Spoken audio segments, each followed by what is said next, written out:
All right, welcome basketball fans from Fairfield County. I'm really happy to have the Ridgefield girls varsity coach, Rob Coloney, with us this morning. Good morning, Rob. How are you? Morning, Jeff. I'm doing well. How are you? I'm good. Really nice to have you. We're recording this on Sunday. What is today? The 19th of December. So one day after your road opener on the road against Norwich Free Academy, NFA, number one team in the state from last year, had a tough opener against Ledyard, right? They lost that game and they lost to you guys. Do you want to talk real quick about that game since it's so new? Yeah, sure. So obviously, like one of the most storied programs in the state of Connecticut, and a team that we've played 2 of the last 3 years. Obviously, with our COVID year, we weren't able to honor our agreement, but we played in 2019 at Ridgefield. So we returned the favor yesterday and took the 2-hour bus ride up north. And always fun to go and play competitive non-conference schools. And obviously they had a great deal of success last year. You know, they finished number 1 in the state. We finished 3rd. We were the only 2 programs in the state, boys or girls, that graduated 2 first-team all-state players. So we know that, you know, historically NFA has just reloaded and they're incredibly well coached. Courtney Gomez is not only a great coach, but a good friend of mine, and have a ton of respect for what she's done. She was a 1,000-point scorer at NFA and coached under Bill Scarlatta, who was the longtime NFA coach prior to her. So just tons of respect for them. And when I first got into coaching, Bill was a guy who, just happenstance was really helpful to me in kind of navigating the landscape, especially being from out of state. And so I always enjoy, earning a great competitive atmosphere for our kids and our programs, whether that was when I was at Wilton or now at Ridgefield. So really, really pleased with our team's effort. I think, we went up there with a little bit of an edge, and we're excited to have an opportunity so early in the season to play a team that we have so much respect for. And our kids just responded really, really well. You know, we played incredible defense, only allowing 2 points in the second half, and just really proud of all 10 of our players' efforts, and hope they're enjoying an off day today. And now we can refocus and move on to West Hill on Wednesday. Cool. Yeah, no off days for you, I'm sure, but they get a day off. Interesting roster you have, right? I mean, 4 seniors, 3 juniors, 3 sophomores. So it feels like you're keeping the pipeline refreshed and full of talent. I saw a couple of girls yesterday, Andrea Paz, Anna Gillen, Mia McGarity, 10th graders that had good minutes and contributed really well. So the future still looks pretty bright, while the present looks very bright as well. So you must be happy about that. Yeah, I mean, we're really lucky that we get so many passionate and hardworking student athletes in our program, and really in our community. I think that transcends, girls basketball and goes into every other sport. Certainly boys basketball, but if you look at each soccer program and the football programs and the hockey programs and the wrestling programs, there's just a sense of hard work within the Ridgefield community that I'm so happy and fortunate to be a part of, because you don't get that everywhere. And there's just such a great community of fans and parents and friends who are excited to come and cheer for our student athletes. And so, to have 3 sophomores getting substantial minutes, to have 3 juniors getting substantial minutes, to have our 4 seniors continue to earn and lead with their substantial minutes, and the impact that they've had on the program since they've been in it, is a huge part of why I think that we have, however the public defines success. Like I define success probably a little bit differently. And I think for us, to be able to demonstrate to the community that we have blue chip student athletes who represent Ridgefield well, who do the right thing, who are respectful. They respect their opponent. They respect each other. They respect the game. We're really, really lucky. And, our JV team had a huge win at NFA yesterday too. And we've got a ton of freshmen and sophomores on that team that are just grinding with us and practicing with us every day. And so, that's a testament to all the folks within the Ridgefield community who spend a lot of time with these student athletes as they're matriculating and developing their skills, both in the RBA and St. Mary's. And that's a testament to the families that are passionate about getting their children involved in something and having them stand for something. And so we're really, really lucky and excited about, we're only 2 games into the season and it feels like we're 30 games in. I think, we're just under a month from the time we started, and we've already seen substantial progress, and hope to be able to continue that and give a meaningful experience to everybody within our program. Yeah, and I know you do that, and it's very different. I was thinking about doing the game yesterday, and as I getting prepared and doing my research, we were what, a month or more away from the start of the last season, right? We didn't start till mid-January, I think it was, and it's nice to start on time and get things going. I mean, last year was such a weird year. Kids are still in masks right now that hopefully they're coming off, but you never know how things change. But, I can't talk about last year without talking about the accolades that you received, and how you feel about that. And for those that don't know, Rob was the Connecticut State Coach of the Year, an honor that has never been bestowed on a Ridgefield coach. And in that year, both he and Coach McClellan both won it, which was pretty special. What did that mean to you? Were you surprised by that? Does that affect you day to day? Do teams, react differently when you call and try to schedule a game? What does that mean to you and to the community, do you think? Yeah, well, that's very kind of you. And first off, thanks for all you do for our community. I think, especially during last year when so many people, obviously, I just talked about it, how impactful the community is on our student athletes and how invested they are, for you to be able to devote your time to give an outlet for those people who care so much about the children in the community was just exemplary. And we're so appreciative of you continuing to do that. As far as your question on Coach of the Year, yeah, I mean, I'd be lying to you if I said that it didn't, affect me in some way. I think as I think about that, that is really a player's award. They give coaches this award, and it's obviously I'm going to do everything that I can to empty the tank for our kids. I will try to do anything to give us a feeling of a sense of community and family, and to try to instill positive values. And that means sometimes, you make mistakes, and sometimes you don't always make the right decision. And sometimes you make a decision that doesn't make everybody happy. And I think the thing that I'm most proud of, awards or accolades, or, again, however people define success, the thing I'm most happy about is that now we're at Christmas break and you're starting to see some of the kids from last year and the year before come back and come into the gym and say hello, and engage with their former teammates, engage with myself, with the other coaches. And to me, that's Coach of the Year, right? It doesn't need to come from the state or be put in a newspaper. I don't need a trophy or an award. To me, Coach of the Year is do these kids find your presence in their lives meaningful and valuable? Do they feel that they are in a better position today because of the time that they've spent with us? And if the answer is yes, then I think we're Coach of the Year, right? And I think other coaches out there hopefully are aiming for the same thing.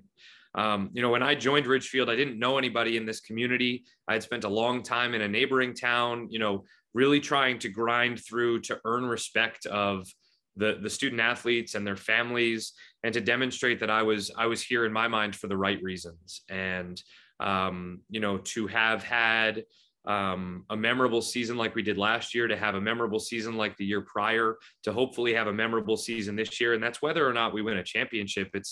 It's about those times between December and March, right? If you're cutting a net down at the end of the year, that's exciting, and people see that and they remember that.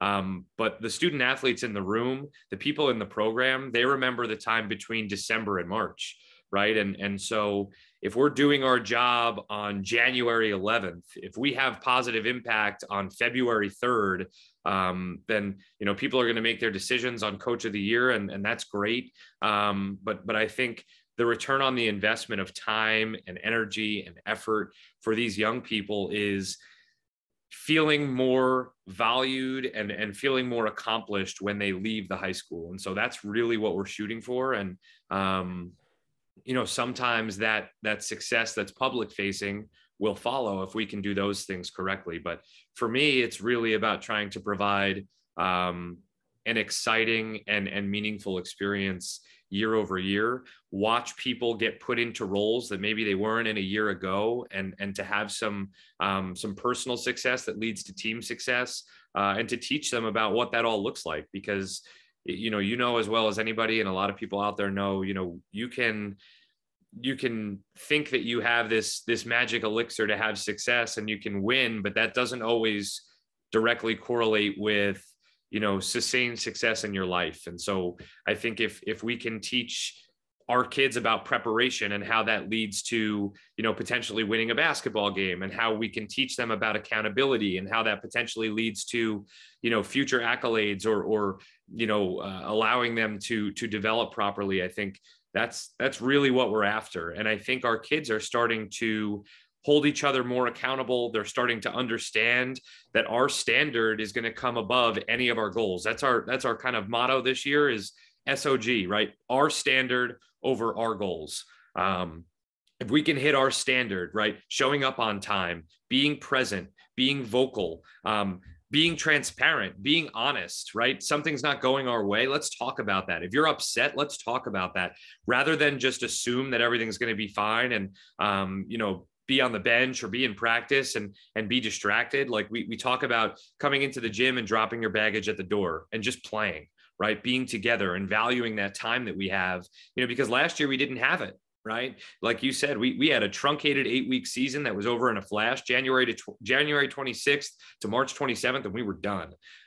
This year it's a lot longer, which is also presenting, different challenges, especially for kids who were freshmen last year and sophomores this year. They've never experienced what a full high school season is like, what these commutes are like, what the scouts are like, trying to make sure that we're prepared in every area. So for me, I think when we can continue to build our culture so that everybody is upfront and communicative and trustworthy and respectful of one another, hopefully all that other stuff can fall into place.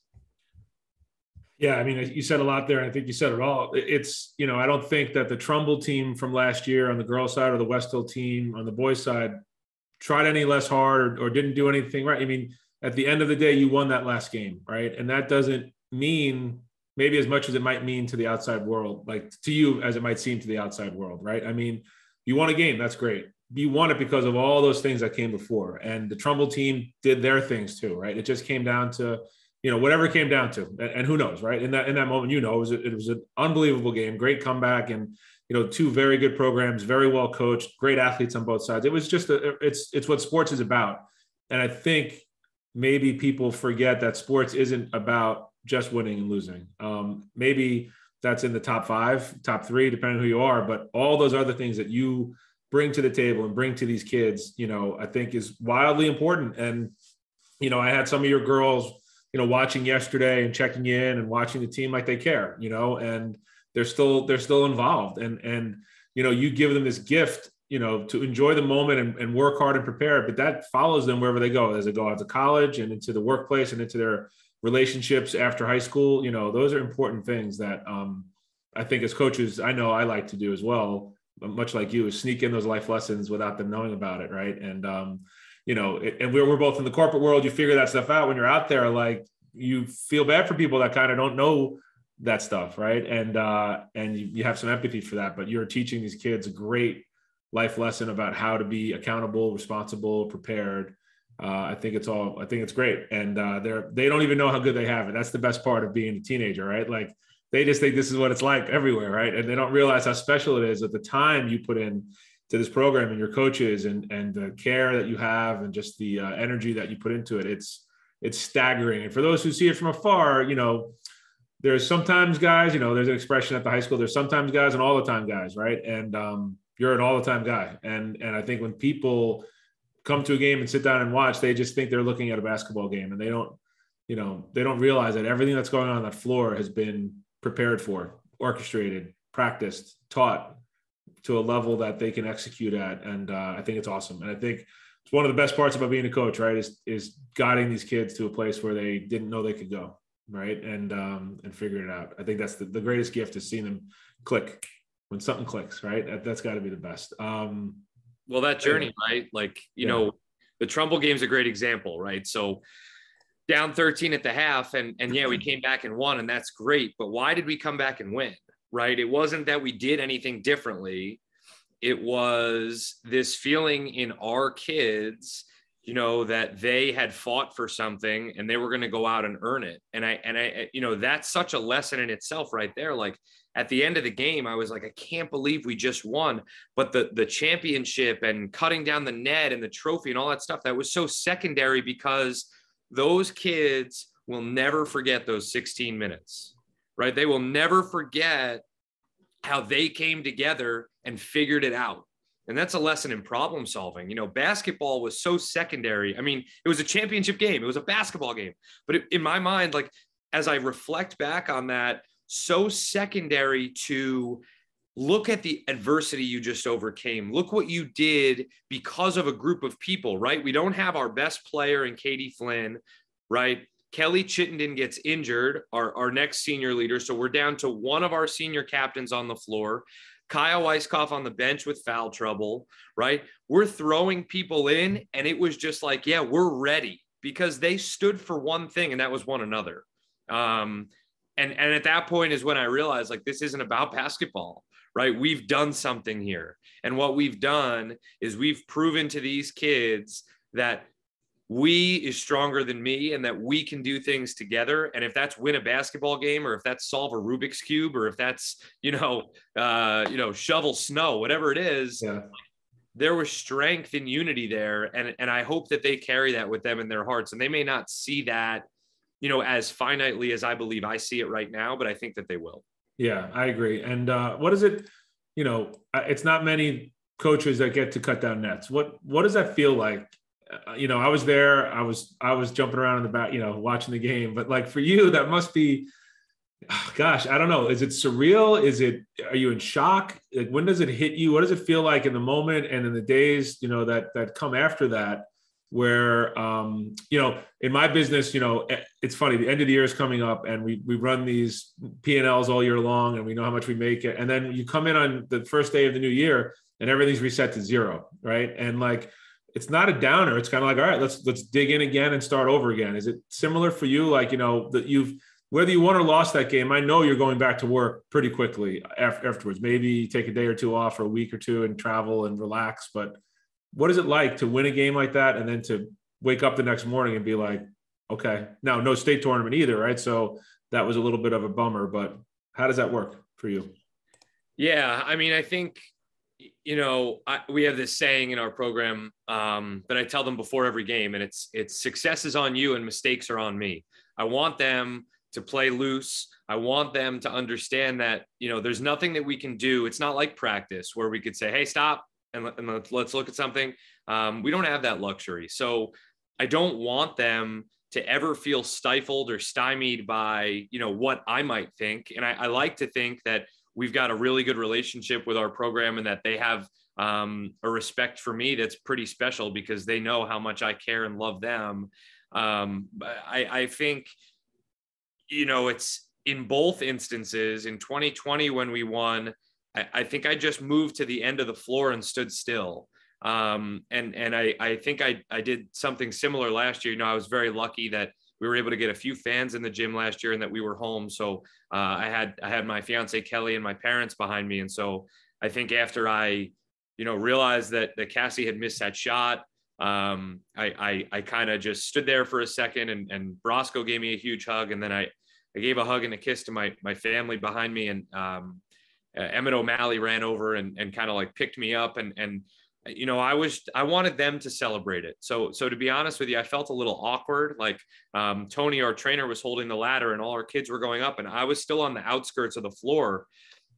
And, you know, parents and stuff are celebrating, and he called me over, and, you know, I was very uncomfortable. You know, I went up and I cut down the last piece, and I think I just held it up and then got down. And, you know, that's all them. I really believe that. I think, you know, our job as educators is to make sure that we put people in a position to be successful and find their own success, And so I was pretty overcome with emotion. Obviously, I mean, how do you erase a 13-point deficit against a team like Trumbull in the second half? A lot of things have to go your way. There's a little bit of luck involved. There's execution. So for me, it was awkward. I think I'd never done it before. The year before when we won at Trumbull, it was a neutral site, and we played Staples. And so when our athletic director said, "Hey, we're gonna cut down the net," I was like, "Okay, let's let the kids cut it down." And they had me go cut the last piece. And so, I mean, I'd be lying to you if I said it wasn't cool, because it definitely was. Like, you grow up watching basketball. That's something that you always are like, wow, like, the best of the best get to do that. So I'm really happy that we got to do it for our student athletes, because that'll be a memorable thing for them. And for me, it was awkward, but it was really special, because I think cutting that last net, to your point, was like the end of the year, right? We knew we didn't have a state tournament, so we knew it was our last game. I knew it was my last opportunity to be with those kids in that setting. So when I kind of just threw it up, it was just like one for them. It was just really, really special. And I think, there's not a lot of time to get back into it. So especially because of where we were in the year. It was about to be April 1st. So I think the next morning, my parents stayed in a hotel. We went and got breakfast at a diner. And then, I was breaking down the film of that game, and then, maybe gave myself a few weeks before we got back into it. Yeah. Kind of a special moment that COVID gave us, to be home for those games. First time, I think, at least in recent history, that, that the tournament was decided on the home floor. Pretty cool. Very, very cool. So, so last year's in the rearview mirror. This year is straight ahead. What are we going to expect from the Tigers this year? Do you have a schedule that you think is going to be a little bit of a pitfall in places? Are there some gotchas here? You obviously are not backing down. You put the number one team from last year on your schedule. Is there more of that to come? And then what about the, in-conference games that you have? Anyone that you have your eye on, in the conference that is going to be trouble for you guys, you think? Yeah, you know me. I got my eye on everybody. I'm worried about everybody, right? Maybe worry is the wrong word, but I have a tremendous amount of respect for the coaches in our conference. I think we are by far the best conference in the state.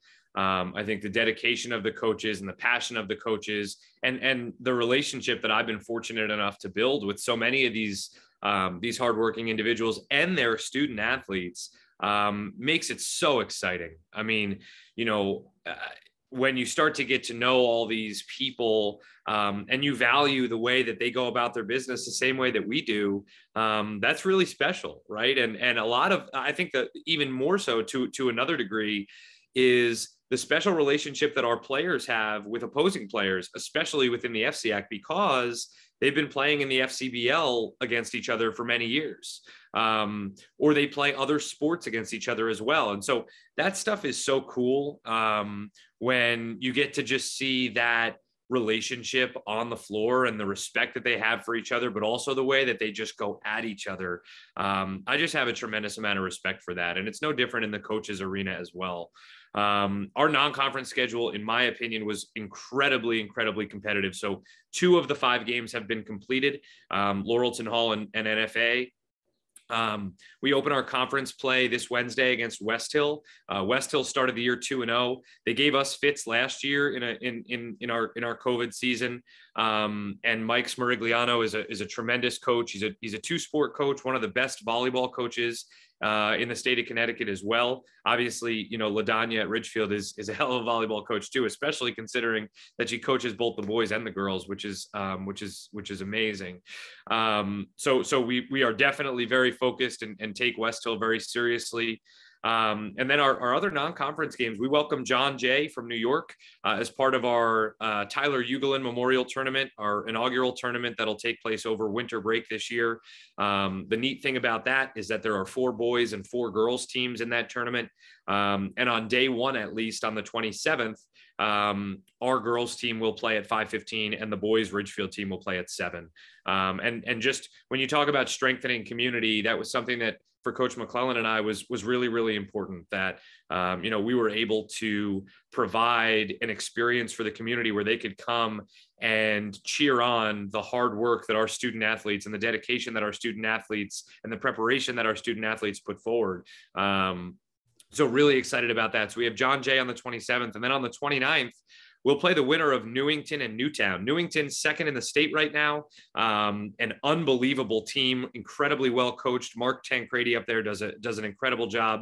And then really one of my best friends in the whole state, Jeremy O'Connell, who coaches Newtown, has been there a long time. His daughter's a senior this year. They're a younger team, but they're very, very tough. And until this year, I had never played Newtown because Jeremy was always the guy who invited our teams to do the first scrimmage of the year at Newtown. And he'd buy us breakfast and we'd do this, this really good like team building / scrimmage. So whoever we end up playing in that second game will be a tremendous opponent. And then our fifth and final non-conference game is against another juggernaut, against Simsbury. So we have them on January 22nd. They're perennially ranked in the state. Sam Zulo does a great job up there. And so Simsbury had scrimmaged us in 2019, and they'll be really tough. They have a really good team. They just won their kickoff tournament. That was back-to-back, actually. They played 2 games in 2 days. So we'll have our hands full there. And then the FCIAC, in my opinion, is wide open. I think there are so many great storylines in the FCIAC. When you look at, obviously, Trumbull is going to be very, very tough. Danbury is going to be very, very tough. We're playing in the inaugural, a lot of inaugurals this year, but the inaugural Bob DiNardo Memorial Tournament, where the boys and girls of Danbury and Ridgefield will play one another on the same day at Western Connecticut State University. That'll be on Sunday, January 30th. And so again, not only an opportunity for our community to rally around our boys and girls basketball program, but for our neighboring community and for a gentleman in Bob DiNardo who was a Danbury police officer and one of the most revered and well-respected public figures in Danbury, who lost his life and his battle with cancer about a decade ago. And so his wife, obviously the winningest coach in the state, at least the winningest active coach in the state, Jackie DiNardo, who's on the precipice of 600 career wins, is just remarkable. And Coach DiNardo has been absolutely inspirational in helping me learn the game and learn how, the right way to do things. And so, I just think when you can combine great competition with mutual respect, you're going to get a great product. And so we're really excited not only about our non-conference games, about our double headers and our opportunity to showcase the hard work that our kids put in on day in and day out in front of our communities. And then, listen, Trumbull, Danbury, St. Joe's has 8 seniors, right? And we played St. Joe's in the semifinals of the FCIAC tournament last year and won by 13. Those 8 seniors are hungry, right? They want to prove something. Fairfield Ludlow, who lost to St. Joe's in the quarterfinals last year, has arguably the best 3-headed, I don't want to say monster because I don't want to seem disrespectful, but one of the best 3-headed attacks in the whole state, with Madison Roman, Kaylee and Caitlin Finnegan. They're tremendous basketball players, and again, incredibly well coached by another 1,000-point scorer and Fairfield Ludlow alum Sarah Kinsley.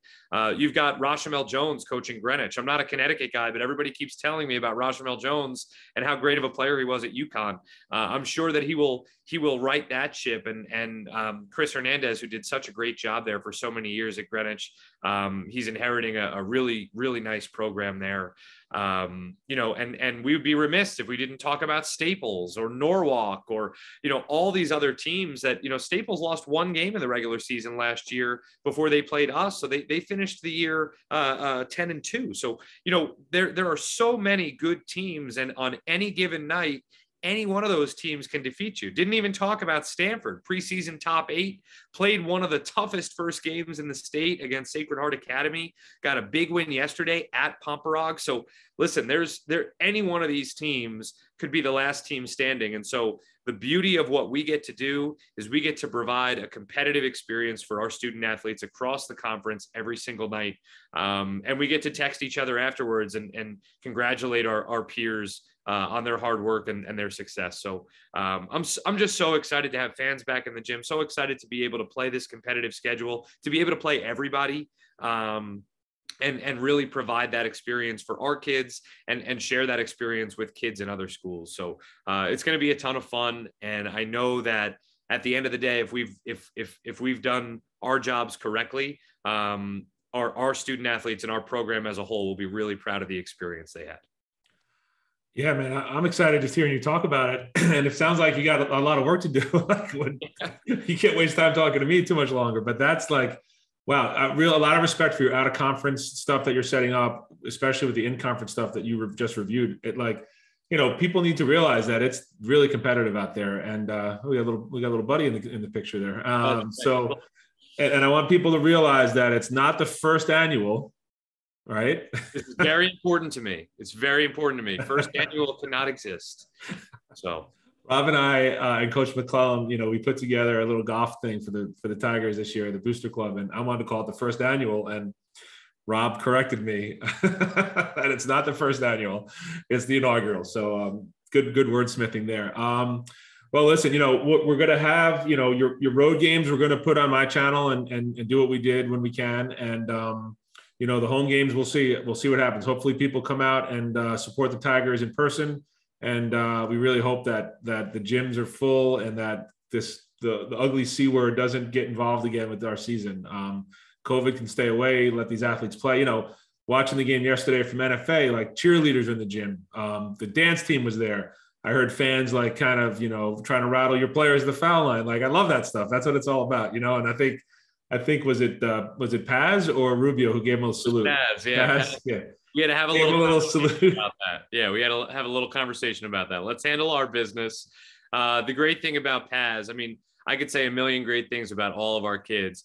Paz does not have a malicious bone in her body. She is so fun-loving. Each day she comes in, she's the only athlete in our program who takes Mandarin at Ridgefield High School. So she'll come in and say ni hao to us. And the other day she made me and Kelly an ornament in Mandarin class. So it's on our little Charlie Brown Christmas tree over there. So listen, that's the beautiful thing about this game, right? Is you get to establish those little relationships with people that turn into beautiful things where, they come to work, but we have a ton of fun along the way. And for every story about Paz, there's a story about every single one of our student athletes in the program that shines so much light and positivity on every circumstance. And so for us, just so happy that they're able to have some semblance of normal, whether the masks go or stay, or any of that stuff. I just am so proud that we're able to provide them an outlet to be with one another, to compete, and to grow and blossom into tremendous young people.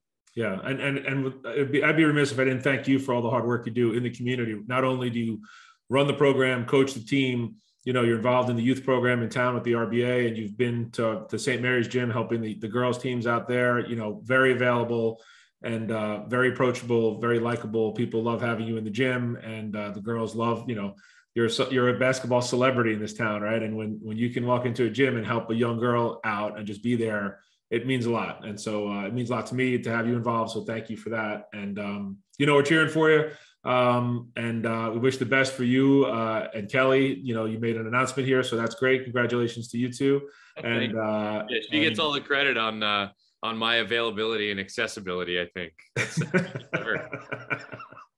Yeah, it's tough. Listen, she's in too, right? If you're into this, she's got to be into this. And see her at games, and it's a lot. It's a lot on everyone. The time commitment is real, and success doesn't happen by mistake. And you're an all-the-time guy and all-time great friend as well. So I'm glad to have you, and I appreciate you spending the time.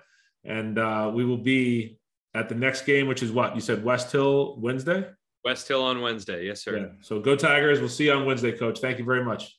Thank you, Jeff, for all you do. All the best. Go Tigers. See you. All right. Bye.